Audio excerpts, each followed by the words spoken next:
pupiņiem un graudiem darīts, un kokam ucās grāts. Koks sen uz seniem laikiem, tam miestiņš bija vārds.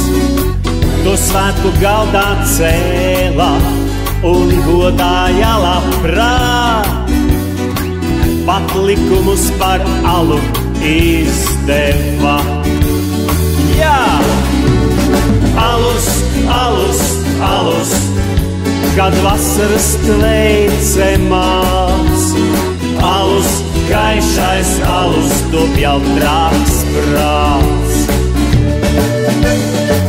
Gan aldaris, gan cēsu, gan tērvetes jolaps, gan užavas, gan pauskas, gan valmirmuižiņās, gan lāč pleša pie bāgas, gan arī mītavas.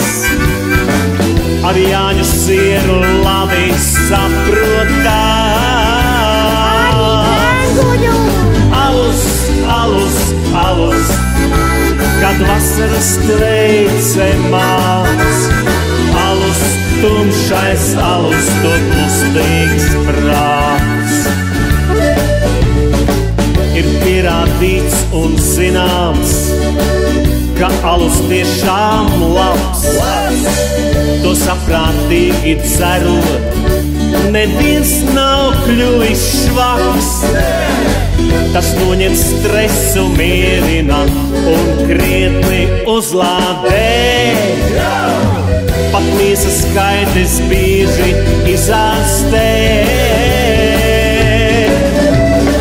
Alus, alus, alus, kad vasaras tveicē mās. Alus, vēl viens alus, to priecīgāks tev prāts.